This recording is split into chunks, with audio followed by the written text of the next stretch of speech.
More than a year after U.S. President Donald Trump was inaugurated, academics, pollsters, and pundits are still trying to figure out how he won. For Michael Adams, author of Could It Happen Here? Canada in the Age of Trump and Brexit, it's been the impetus to gaze into Canada's reflection and ask whether a similarly startling result might be possible in our political climate. As president of the Environics Institute for Survey Research, he has decades of data to dig into that question, and he joins us now with what he's learned. Michael, great to see you again. Thanks for coming in. Steve. Yeah. Let's just start with a little excerpt from your book, shall we? Sheldon, you want to bring this up?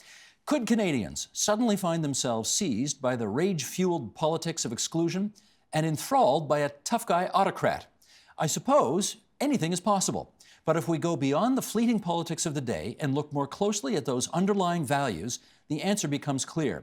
We've had our flings with polarizing populists, but when the buzz wears off, we always seem to muddle our way back to the middle. So you have come to the conclusion that Trump ain't going to happen here. It's going to be tough. How'd you come to that conclusion? Well, you look at history, and, in the past, we weren't actually the greatest country in the world when it comes to things like xenophobia. Aboriginal, non-Aboriginal, French and English didn't like each other, Catholics and Protestants, the Chinese head tax, none is too many when Jews were fleeing Europe, and so on. So we've only recently, in the last 50 years, have kind of developed this progressive openness to the other. And I guess I would attribute it initially to Quebec asserting itself, maître chez nous. Well, are they going to go, or are we going to go halfway? Immigration. We reformed the immigration laws from the racist ones that privileged Caucasians, white Europeans in 1967 to say point system, education, skills, and speak a bit of French or English and we'll let you in. And we invited the world to come to Canada. We embraced multiculturalism. Canada's contribution to the world, really, this concept of, and it's a concept of integration. It's not keeping people in separate communities. And we seem to do it better than anybody else at the Well, moment. the world has come. 20% are foreign-born, 22% in the last census. Another 20% of their kids. Here in Toronto, it's nearly 80%. It's unbelievable. And, Vancouver, 75%. So one of the reasons why it's going to be really tough, if you're at a political party and you want to win, you've got to win those multicultural cities. The top 10 cities in Canada are 55% of the population. Okay? So unless we move to proportional representation, where you're just going to represent some 5 or 10% of us, the ones who think Trump is doing a great job down there, it's just not going to happen. Parties want to reach out, and they have to reach out to a very diverse population. This question of whether a Trump-like figure could make it in Canada has fascinated you for a while. How come? Well, I have to admit, I am a bit obsessed by the United States. Half my family comes from there. I have business there. We've been surveying the Americans. I did that book, Fire and Ice, The United States, Canada, Myth of Converging Values. Yeah, I mean, at one time you would have studied Britain, and then another time it would have been France, and then another time it would be the United States. It's next door, our best friend and ally, whether we like it or not, as someone once said. No, you have to be, our news is inundated. I mean, right now, Steve, the news is filled with the response to a tweet from a kind of a crazy president of the United States. Our consciousness is being taken over by him. On the evening of November 8th, I don't know where you were probably behind a camera somewhere. Watching at home like everybody else. Yeah, well, I had a little too much Chardonnay and I fell asleep before 2 a.m. It surprised us. The polls did show, Canadians, if they had voted in the American election, number 1 was Hillary. Number 2 was not Donald Trump, it was Jill Stein, the Green candidate. Oh my goodness. So when I woke up the next morning and finally, oh my God, Pennsylvania, my cousins in Michigan and people in Wisconsin did what? And this man's going to, I thought my fellow Canadians are going to think, oh my God, look at Europe with the xenophobia over there, parties, 100 kind of xenophobes are in the German Bundestag now, alternative for Germany. Look what's going on in Britain with Brexit. Now the United States, like this little country of 35 million, they're going to ask, could it happen here? Okay, but lest we get, I always worry about this for Canadians, lest we get too smug about our contribution to the world and how wonderful we are, et cetera, et cetera. I've had this conversation many times with American friends or colleagues, which is We had Donald Trump before you did. His name was Rob Ford. Yeah. He was the mayor of Toronto. He was a populist mayor who broke all the rules and still managed, managed to maintain some pretty decent popularity through it all. So when you say it can't happen here, do I have to come back to you and say, Michael, it kind of did already? Yes. There was a populism, yes. It was anything but xenophobic. When you look at visible minorities, That's true. Immigrants, second generation, and so on, it was the city versus the suburbs. It was the car versus, I don't know, no, it wasn't subways. We went cars and subways versus, I don't know, streetcars. It was a kind of an economic populism, a kind of a regional populism, kind of a rural versus urban or suburban versus downtown.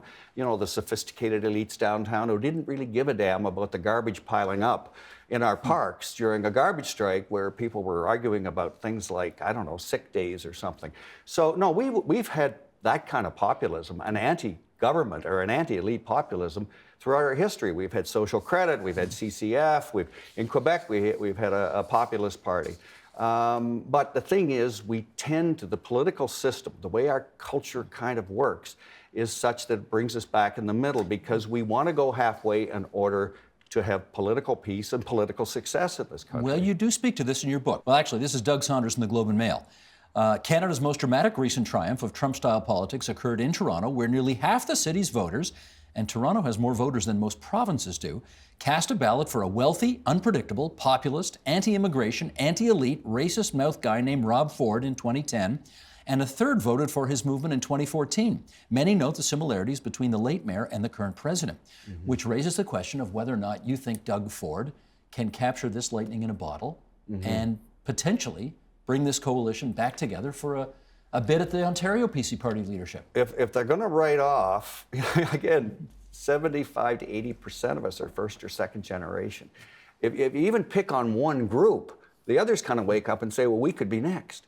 So essentially, when it comes to the diversity, when it comes to gender equality, when it comes to ethnic, racial, and religious diversity, you want to run against that in this country, you're in the wrong place. If it were proportional representation and you only wanted to represent the angry white guys who phone in on talk radio, and I know... What percentage of the population is that? Well, 20% of Canadians in a recent Gallup poll said they like what Trump is doing. 76% say no. So that's no So path if to you victory. want to represent if we move to a system where you can have a political career based on representing backlash, you're going to have a different political system because our system, our first past the post, and when we start thinking about changing our political system, we should recognize that it's going to draw out the potential of people saying, I only want to represent 5 or 10% of the population. I don't want to represent the 40 or 42 that it usually takes to form a majority government.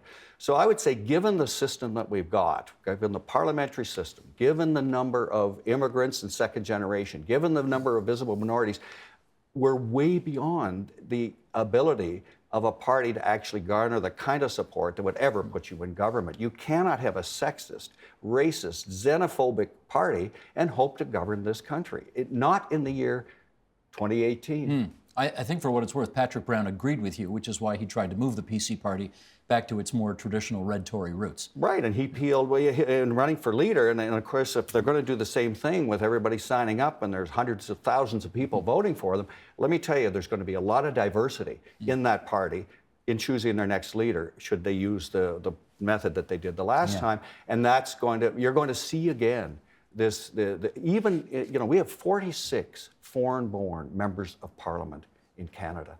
People come to our country. What do? They become citizens. By the time they're eligible, 85% of immigrants become citizens. The civic response of new Canadians here, and they're not, they're going to public schools, they're getting jobs, but the most important thing they're doing for our political system, becoming citizens. After a while, they get a job, kids go to school, they run for a nomination, they get that nomination, and 46 are in our federal parliament. More in than 10%. All political parties. More They're than the 10%. same proportion as they are citizens in the country. It is a remarkable achievement, something that Mr. Sunny Ways, our Prime Minister, loves to brag to everyone. I don't know whether he tells his friend in Washington, but it is something he sure tells the Europeans and others, that we're kind of this, we're kind of a petri dish to see, can you bring people from around the world? Can you embrace diversity? And can it work? And well, we're working on it. We're not perfect. This is a bit cheeky of us to do this, but you'll humor me for a second because I'm going to quote your competition. Here's Shachi Curl writing in the Ottawa Citizen, she with the Angus Reid Institute. Those saying their attachment to Canada depends not necessarily on patriotism or pride, but on a good standard of living, have increased more than 50% since 1991. If there is something holding us together, perhaps it is not the common set of values we assume. It's a desire for economic well-being. I saw firsthand the political effect that diminished economic well-being had on the people of Ohio. Can we really say that can never happen here? Well, again, you have to, of course it could happen here. If, okay, look at the Rust Belt in the United States. I've already been down there, but I mean, there are some towns that looks like it's Hiroshima, like there's just nothing there. Time forgot them. Okay, they really got zapped. When China came into the World Trade Organization in 2001, a lot of jobs left the Rust Belt and they went to China.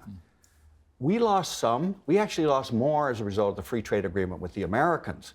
And if you want to check some towns, go to Peterborough, go to Kitchener-Waterloo, where we used to have furniture. Some of my relatives were employed in that. London, Ontario. Look at Peterborough. Look, Kitchener-Waterloo, of course, has reinvented itself with high tech. Look at London. The public sector responded by making sure that there would be jobs in those places. So our universities, colleges, other public sector organizations. So you don't see the hollowing out here. We have a robust social safety net. We have, of course, our much vaunted Medicare. Half the reason for Americans declaring bankruptcy is medical bills. You don't have that here. We have universal access and we all pay through taxes. We don't have a vulnerable, we have 30% in unions. United States is 10%. Well, think of that 20% difference. Those people in the States are really vulnerable. Really vulnerable. Our people are in unions. It tilts a little more public sector than private than it used to. But then, so you've got people, working people, who don't have that vulnerability and wouldn't be responding then to a xenophobic response to say, okay, who's responsible for your problem? Well, it's all those immigrants. It's those rapists and murderers, Mexicans and so on. It just, we don't have the economic basis for this kind of thing as well because of the nature of our mixed economy and the fact that we have active governments. Governments in this country solve problems. Governments in America are the problem. That's what Trump says and that's what Ronald Reagan said. So this balance between, you know, the role of government, the social safety net, the ideology of multiculturalism inclusion, it's pretty strong, and Canada is more than just not the U.S. Canada is becoming a unique country that's built upon its own traditions, its own values, its own institutions. One of those big values is tolerance. Yep. And I wonder whether your research indicates, I'm fishing here, okay? I'm not trying to allege anything. Yeah. Whether there is more tolerance in the cities of this country where more different kinds of people have to live together and get along, as opposed to the rural areas of this country where there's still more, you know, there's two Canadas in that respect. Yeah. Mm-hmm. Well, first of all, remember, 10 cities, 55% of their population. As you get into smaller cities, it's going to be fewer who are going to be immigrants. Although they used to all come to Toronto, Vancouver, then Montreal, and so on. Now immigrants are coming across the country. People in Charlottetown, the leaders there are begging immigrants to come there. Is there a backlash in Prince Edward Island? Is there a xenophobe party, an anti-immigrant party there? No. Atlantic Canada, which often has the most challenges with unemployment and challenges getting good jobs and so on, are begging immigrants to come there. Fredericton wants people. Halifax wants people. So Newfoundland wants people. There's probably a stereotype that somehow the people who live in the cities are more tolerant than those who live in rural. And you're saying that's not true? It's not true. There's a little bit of truth to it because it's a bit more monocultural, and it's a little more true in Quebec. And that's another topic about why Quebec would be a little more open to a fear of the other. And so you saw the ADQ in 1995 become the official opposition and so on. So there, you do see it's there, but it's nowhere near what it is in the United States. No, sure. But what about, I think in Halifax recently there was, you know this group, the Proud Boys? Yeah, I've heard. Yeah. Okay, so they had a demonstration in Halifax. more than 2 people showed up. So is that 4 people showed up. And the rest of the community says, these goofballs aren't us, right? Okay. It's just, we do push back. If somebody says something to a Muslim person, a woman trying to get on a bus in Hamilton, there'll be 10 people there saying, Buster, shut up, right? If you don't like this country, maybe there's a racist country that you'd like. We respond in a way that is one in which because we're a majority of minorities. Each one of us can look back at our parents, our grandparents, and so on, and we reflect upon this. We're all minorities. Let me ask you, in our last minute and change here, I want to ask you one last thing. You have heard this criticism of your work in the past, which is that, Michael Adams, those glasses may not look like they have a rosy tint on them. Yeah. But the allegation is that you tend to see this country through rosier tinted glasses than most other analysts. Yeah. Anything, you want to plead guilty to that? I think I do. I think I do because we are coded to sense danger, right? It's been about 1 million years since we, fell out of trees and started to become human beings. So you are fearful. Your first reaction to something is, I might be in danger, or my wife, or my kids, or my family, and so on. But that's, the stem here. But we also, as humans, evolved and developed a big frontal lobe, and that's our rational side. So often in the polling, you're going to get the fearful thing. And you can even get politicians pressing the fearful thing. Mr.